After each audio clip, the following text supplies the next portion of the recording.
और फिक्र की अगली खबर आपकी जेब और कमाई से जुड़े सबसे जबरदस्त मुकाबले पर आधारित है, जिसमें एक तरफ शेयर बाजार है तो दूसरी तरफ है सोना यानी गोल्ड। और इसे देखने के बाद आपको जवाब मिलेगा कि निवेश करना कहां सही है। इन दोनों के बीच की बड़ी लड़ाई है और कई दशकों से चलती आ रही है, लेकिन अब बम्पर कमाई हो रही है। शेयर बाजार और गोल्ड के बीच चल रही रेस में आखिर कौन जीतेगा? और मौजूदा हालात को देखकर सवाल उठ रहा है कि क्या गोल्ड शेयर बाजार पर भारी पड़ेगा?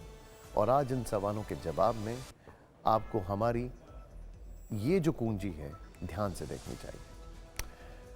किसी दौर में मशहूर अमेरिकी बिजनेसमैन कारोबारी जेपी मॉर्गन ने कहा था कि gold is money, everything else is credit. मतलब असली पैसा सोना है, बाकी सब सिर्फ कर्ज है। और मौजूदा स्थिति को देखकर अब इस गोल्ड को मिस्टर मुनाफा भी कह सकते हैं। सोचिए, क्योंकि सोने के ने अब सारे रिकॉर्ड तोड़ दिए और अब यह वित्त वर्ष 2024-25 में रिटर्न देने का चैंपियन बन चुका है। जबकि जिस शेयर बाजार से लोग मोटी कमाई के सपने देखते हैं, उसका रिटर्न बैंकों में फिक्स डिपॉजिट से भी कम रहा है। जैसे सेंसेक्स ने पिछले वित्त वर्ष में सिर्फ 5.10% और निफ्टी ने 5.34% का रिटर्न दिया है। इन्फ्लेशन इसमें जोड़ दीजिए तो ये और कम हो जाएगा। जबकि बैंकों में भी फिक्स डिपॉजिट 7 से 9% ब्याज पे मिल जाता है। लेकिन ज़रा सोने का रिटर्न देखिए, जो करीब 40% है। और मौजूदा वक्त में भी गोल्ड निवेशकों की पहली पसंद हो चुका है। और इसका सबूत है गोल्ड का रिकॉर्ड डिमांड। सोचिए ज़रा, जिसने सोने को नया रिकॉर्डधारी बना दिया है। भारत में बड़ी संख्या में परिवार सोने में अपनी बचत करते हैं और इसमें अब और भी तेज़ी से इजाफा हो रहा है। और अब गोल्ड की कीमत पहली बार प्रति 10 ग्राम 91,000 रुपये पार कर गई है। पिछले 51 दिनों में सोना 14,953 रुपये महंगा हुआ है। वर्ष 2025 की पहली तिमाही में सोने की कीमत 18.5% बढ़ी है और इसने नया रिकॉर्ड बना दिया।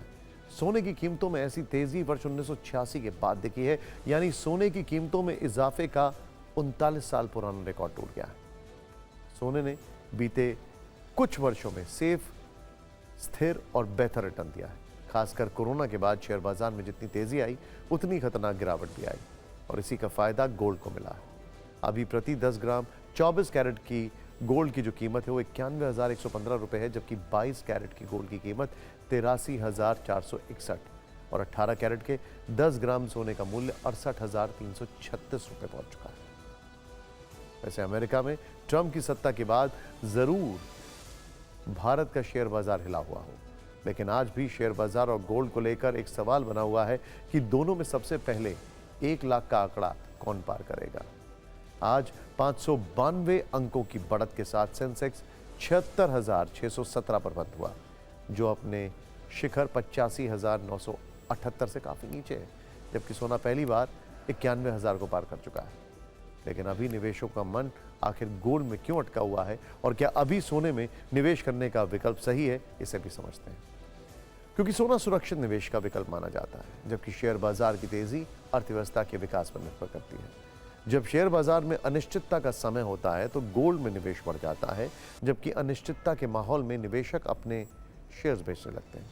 एक बड़ी बात यह है कि गोल्ड की कीमतों में उतार चढ़ाव कम होता है, जबकि शेयर बाजार में जोखिम ज्यादा होता है, क्योंकि इसमें खबरों के आधार पर गिरावट और बढ़ोतरी होती है।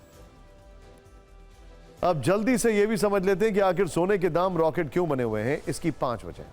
पहली वजह, वैश्विक स्तर पर आर्थिक तनाव के बाद सोना भरोसेमंद विकल्प। दूसरी वजह, ट्रंप के टेरर टैरिफ से बाजार में अस्थिरता है, इसलिए गोल्ड की डिमांड ज्यादा है। डॉलर के मुकाबले रुपए का कमजोर होने से भी सोना तेजी से महंगा हुआ है। इसके अलावा शेयर बाजार में अनिश्चितता के चलते गोल्ड में ज्यादा निवेश हो रहा है। और आर्थिक संकट से निपटने के लिए केंद्रीय बैंकों की रिकॉर्ड गोल्ड खरीदारी हुई है, जो करीब 1,000 टन से आसपास है। और इसीलिए आप गोल्ड को मिस्टर मुनाफा कह सकते हैं।